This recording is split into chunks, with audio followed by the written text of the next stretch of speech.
बाद मैं काम कर रहा था अपना, तो 3 बजे के करीब मैंने टेक्स्ट मैसेज देखा। हसन असलम शाद एक वकील हैं, पार्टनर हैं एक लॉ फर्म में ओमान में।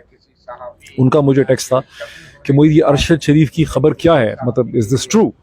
सो आई हैड नो इन्फॉर्मेशन और मैंने पूछा कि क्या है। मेरे ज़हन में था कि अरशद शरीफ ने वापस आ रहा है, शायद दोबारा गिरफ्तार हो गए होंगे, बिकॉज मुझे पता था सॉरी कि उन्होंने एक पिटिशन डाली हुई थी 27 अक्टूबर में लगनी थी इस्लामाबाद हाई कोर्ट में, ताकि उनको बेल मिले ट्रांजिटरी, और वो वापस आना चाहते थे। मैंने ये भी सुना था कि वो शायद बोल टेलीविजन उन्होंने ज्वाइन कर लिया, तो मैंने सोचा शायद गिरफ्तारी हो गई है। तो मैंने कहा क्या खबर है। उस पर उन्होंने मुझे ट्वीट 1-2 लोगों के भेजे जिसमें था कि अरशद भाई शहीद हो गए हैं, अरशद शहीद हो गए हैं। I was shock. उसमें मेहर बुखारी का ट्वीट था। मैंने जब वो थ्रेड देखे, थ्रेड में गया ट्विटर पे, तो मैंने वहाँ देखा कि ना सिर्फ मेहर बुखारी का ट्वीट था, बल्कि वहाँ का इमरान रियाज खान का ट्वीट था। तो चूंकि इमरान का नंबर मेरे पास था, मैंने इमरान रियाज को कॉल करना शुरू कर दिया। पहले उन्होंने कॉल नहीं उठाई, उनकी कॉल बिजी मुझे मिल रही थी। कुछ मिनट के बाद मेरी इमरान रियाज से बात हो गई और बड़े रोते रोते उन्होंने मुझे कहा कि मोई भाई ये बात सही है कि उनको गोली लग गई है, स्नाइपर फायर है। मैंने कहा कैसे पता चला? तो मैंने कहा कोई बंदा उनके साथ था, उससे पता चला है। उसने यहाँ पे कॉल किया है कि उनको गोली लगी है और उसकी मुझे पता चला डेथ है। तो हम दोनों रोने लग गए, धाड़े मार मार के, मतलब कुछ कंट्रोल नहीं हो रहा था। तो मैंने कहा कि यार आई होप कि ये गलत होगा, may be he is injured, जख्मी हुआ। उसने कहा मैं भी यही दुआ कर रहा हूँ, मैं निकल रहा हूँ, I am coming to Islamabad, और अल्लाह करे कि मैं भी यही दुआ करता हूँ कि जख्मी हुआ हो, जिंदा हो, उसकी खबर मिले।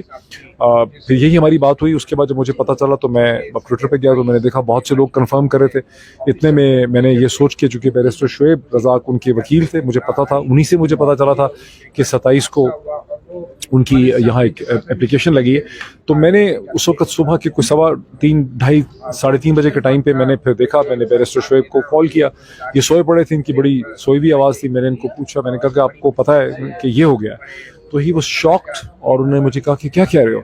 मैंने कहा बिल्कुल ऐसा ही है। वो भी रोने लग गए। उन्होंने कहा कि यार मैं अभी तुम्हारे पास आता हूँ, तो हम उसके घर चलते हैं। तो थोड़ी देर के बाद ये मेरे घर पहुँच गए और मैंने इनको गेट पे रिसीव किया और हमने गले लग के, मैं को अपनी माँ की डेथ के बाद कभी नहीं रोया। 2013 में मेरी माँ की सडन मर्डर हुआ था। उसके बाद बहुत कुछ हुआ मेरे साथ, लेकिन मैं कभी रोया नहीं। लेकिन मैं और बैरिस्टर शुएब जो थे अपने गेट पे, पहले मैं और इमरान रियाज रोते रहे, उसके बाद मैं और बैरिस्टर शुएब जो है हम रोते रहे।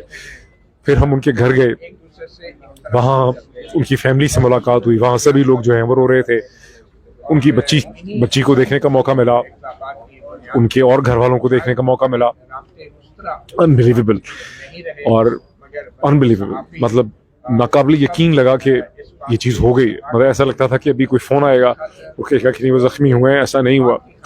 लेकिन उनकी मदर को देखा, बहुत ही वो कंट्रोल में थी। उन्होंने कहा कि बेटो, वहाँ शहर आफरीदी भी थे, वहाँ बहुत से लोग थे मीडिया के, और शेल शॉक्ड। और उनकी वालिदा जो थी वो मसलसल कह रही थी कि मैंने तो उसको इसलिए जाने दिया था कि मैं समझती थी कि उसकी ज़िंदगी महफूज होगी, उसको यहाँ ख़तरा था। कोई गालिबन अफगान ग्रुप जो था वो थ्रेटन कर रहा था, कोई उस वक्त कोई इस तरह की खबर थी। और वहीं मुझे लोगों से पता चला कि वो, मैंने पहले भी सुना था लेकिन वहाँ भी सुना कि वो अबू धाबी चले गए थे, दुबई में थे।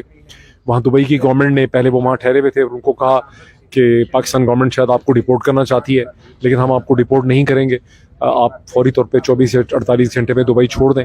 और उस वक्त चूँकि वीज़ा फ्री एंट्री उनको कीनिया में मिली, वो कीनिया चले गए वीज़ा फ्री एंट्री में, बिकॉज पाकिस्तान के पासपोर्ट पे वीज़ा फ्री एंट्री दुनिया के अक्सर ममालिक में नहीं है। मेरा ख्याल है तुर्की में है जो एयरपोर्ट पे मिलती है।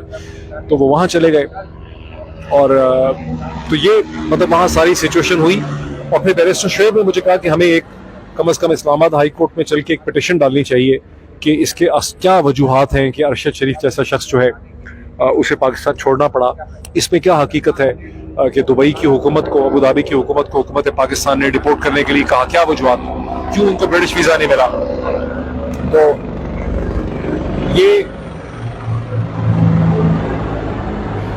तो यही मकसद है जिसमें चीफ जस्टिस ऑनरेबल आतर मिनल्ला के सामने हम पेश हुए।